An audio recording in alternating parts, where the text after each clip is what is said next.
Assalamualaikum warahmatullahi wabarakatuh. Halo semua.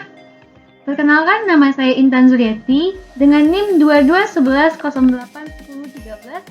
Saya merupakan mahasiswa dari Politeknik Negeri Padang, jurusan Teknologi Informasi, program studi D4 Teknologi Rekayasa Perangkat Lunak.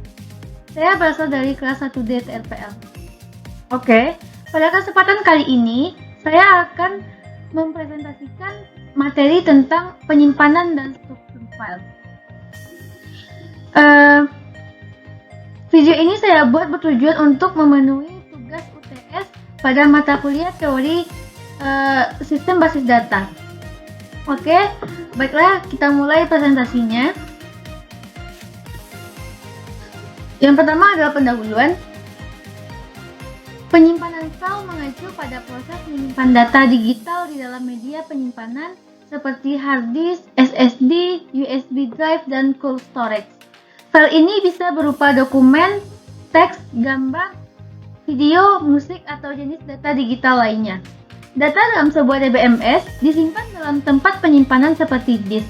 Dalam sebuah disk terdapat disk space manager yang berfungsi untuk mengatur tempat yang tersedia di dalam disk. File manager menyediakan abstraksi dari record-record yang tersedia dalam sebuah file dalam kode tinggi sebuah DBMS. Meminta disk space manager mendapatkan atau melepas ruang atau space dalam disk. Sedangkan struktur file mengacu pada cara informasi diatur dan disimpan dalam sebuah file komputer. Hal ini berkaitan dengan format data, urutan byte, atau karakter yang digunakan serta pengaturan pemisahan data di dalam file.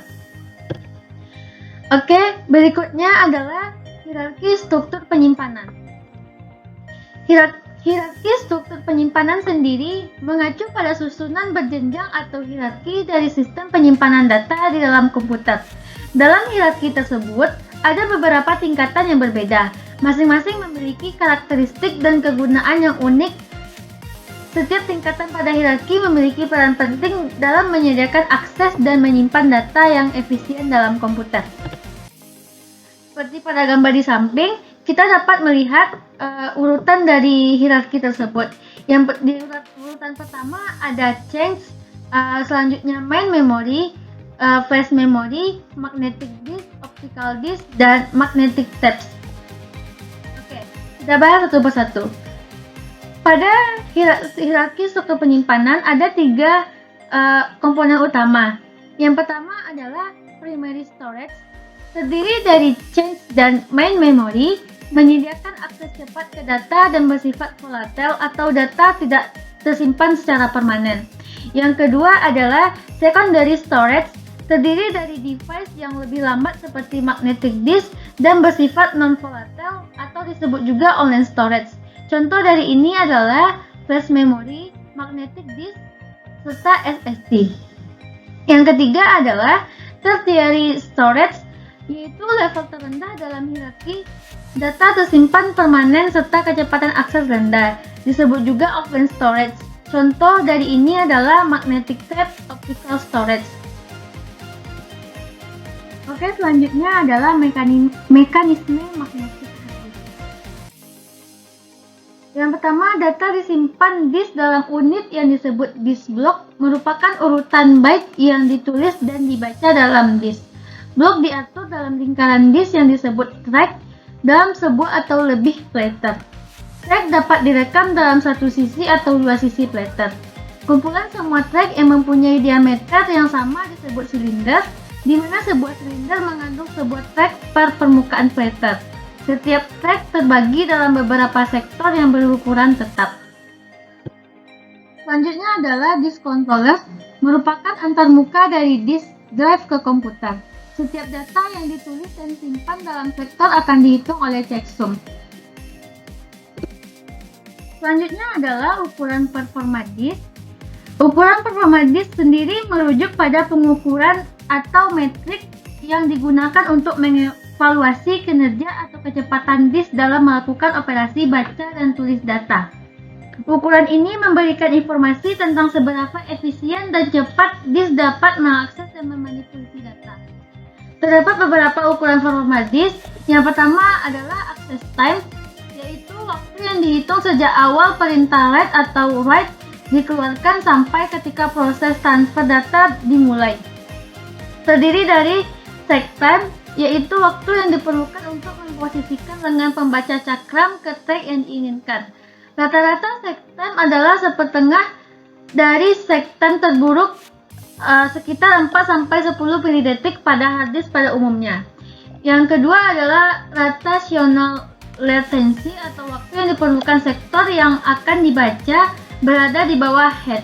Rata-rata latensi adalah seperdua dari latensi terburuk, 4-11 milidetik pada hard disk, pada umumnya 5400 sampai 15000 fps. Yang kedua adalah data transfer rate, yaitu waktu yang dibutuhkan pada data dapat diambil atau disimpan ke dalam disk. 25-100 MB per detik rate maksimal, lebih rendah untuk track-track yang berada di sisi dalam. Beberapa disk dimungkinkan berada pada disk controller yang sama, sehingga kecepatan pada disk controller tersebut juga penting. Yang ketiga adalah main 10 to 5 fold. Rata-rata waktu yang diharapkan sebuah disk dapat bekerja tanpa adanya kegagalan. Umumnya bertahan dari 3 sampai 5 tahun. Kemungkinan adanya kegagalan pada disk baru sangatlah kecil. MMTV ini akan menurun seiring bertambahnya umur disk. Selanjutnya adalah akses tempat penyimpanan. Database atau dibagi-bagi menjadi beberapa unit penyimpanan dengan ukuran tetap yang disebut dengan blocks. Blok adalah unit pada alokasi tempat penyimpanan dan juga transfer data. DBMS berusaha meminimalkan jumlah blok yang ditransfer antara disk dan memori. Kita dapat mengurangi jumlah dari disk yang diakses dengan cara menyimpan sebanyak mungkin blok di dalam main memory. Buffer bagian dari memori utama yang tersedia untuk menyimpan kopi dari disk blok. Sedangkan buffer manager, sebuah subsistem yang bertanggung jawab untuk mengalokasikan ruang buffer di dalam memori. Oke, selanjutnya kita bahas buffer manager. Buffer manager akan mengambil halaman yang diminta dari disk ke buffer pool dan memberitahu file manager mengenai lokasi dari halaman yang diminta. Buffer manager melakukan hal berikut ini. Yang pertama, jika blok tidak ada di buffer, maka kembalikan alamat dari blok di main memory. Kedua, jika blok tidak ada dalam buffer, maka yang kita lakukan adalah pertama, alokasikan ruangan di buffer untuk blok jika buffer penuh. Hapus blok-blok yang lama. Kedua, baca blok dari disk dan simpan ke buffer. Kemudian kembalikan alamat dari blok yang ada di main memory. Selanjutnya adalah buffer replacement policy, atau bisa disebut juga dengan kebijakan pengganti buffer, adalah algoritma yang digunakan oleh buffer manager untuk memutuskan buffer mana yang harus diganti ketika buffer change sudah penuh dan perlu memberikan ruang untuk data baru yang akan dimasukkan.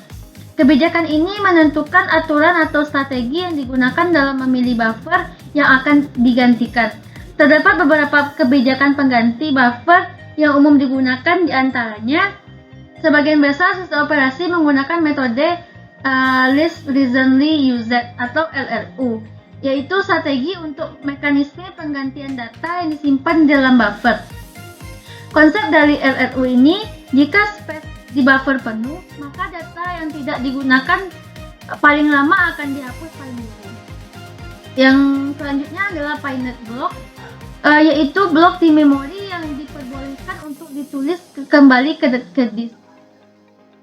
Beberapa metode lain yang bisa digunakan adalah Post Immediate strategi, yaitu data di buffer akan langsung dihapus setelah tuple atau baris data terakhir dari blok data tersebut selesai diproses. Yang selanjutnya Most Recent Used strategi, sistem akan mempin atau merubah status blok menjadi Pinet block, blok yang sedang diproses. Setelah tuple terakhir pada blok yang bersangkutan telah diproses, blok tersebut akan di-unpin atau dihapus status Pinet bloknya, dan blok ini akan menjadi most recently block. bisa dikatakan sebagai kebalikan dari LRU. Buffer manager dapat juga menggunakan informasi statistik dengan relasi suatu request yang mereferensikan ke suatu relasi tertentu.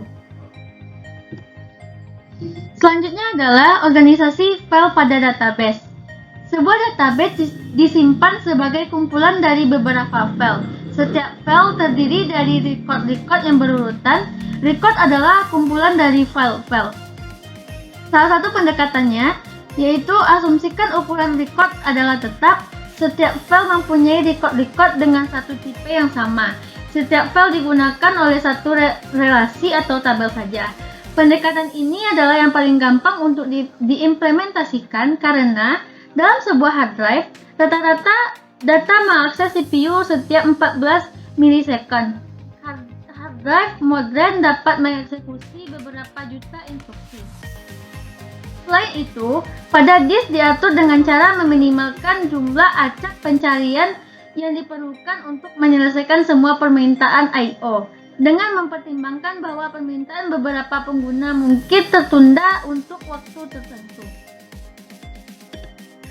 Oke, selanjutnya file dan records.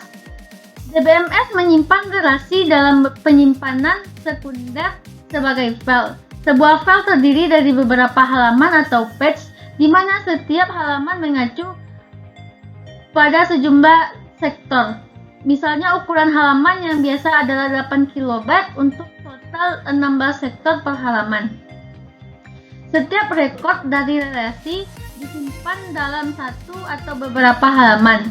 Setiap rekod terkait dengan penyimpanan sekunder yang memiliki alamat unik, yang merupakan kombinasi dari identifier file yang sesuai dengan relasi bawah catatan milik halaman dalam file ini dan offset dalam halaman ini.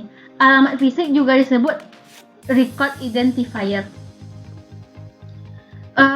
DBMS menghadapi sejumlah masalah ketika mengatur catatan ke file dan halaman. Masalah yang paling penting adalah secara efektif mewakili record dengan bermacam jenis data, serta record packing ke halaman dengan meminimalkan ruang yang tidak terpakai. Mengorganisir record dalam halaman untuk menangani update record efisien, penanganan record yang terdapat dalam beberapa halaman, serta mengorganisir halaman dalam file. Bisa kita lihat ini adalah representasi fisik dari record. Bisa kita amati sendiri. Oke, selanjutnya data dictionary storage. Data dictionary biasa juga disebut sistem katalog, digunakan untuk menyimpan metadata, yaitu data tentang suatu data, seperti informasi tentang suatu tabel yang dimana meliputi nama tabel, nama dan tipe dari setiap atribut pada tabel, nama dan definisi dari view, serta integrity constraint. Selanjutnya informasi tentang user account, data-data statistik, contohnya jumlah baris pada sebuah tabel, informasi tentang indeks, informasi tentang pengelolaan file secara fisik, yang mengatur bagaimana cara sebuah tabel disimpan menggunakan sequential, hash, dan lain-lain, serta lokasi fisik dari tabel. Oke, baik, kesimpulan dari materi yang saya sampaikan pada saat sekarang ini adalah penyimpanan file merujuk pada cara di mana data disimpan dalam sistem komputer. Ada beberapa metode penyimpanan file yang umum digunakan, termasuk penyimpanan berkas, penyimpanan berbasis blok, penyimpanan berbasis objek. Penyimpanan berkas adalah metode yang paling umum digunakan, di mana data disimpan dalam berkas dengan nama tertentu dan diatur dalam struktur direktori. Struktur file mengacu pada cara data diorganisir dan disimpan dalam file. Struktur file dapat bervariasi tergantung pada jenis file dan sistem operasi yang digunakan. Beberapa struktur file umum termasuk teks biner dan struktur file terstruktur. Dalam keseluruhan, penyimpanan dan struktur file merupakan aspek penting dalam komputasi modern. Memahami cara data disimpan dan diorganisir dalam sistem komputer membantu dalam manajemen file yang efisien dan akses data yang cepat. Oke, cukup sekian materi yang saya sampaikan. Terlebih dan terkurang saya mohon maaf. Terima kasih atas perhatiannya. Saya sudahi. Wassalamualaikum warahmatullahi wabarakatuh.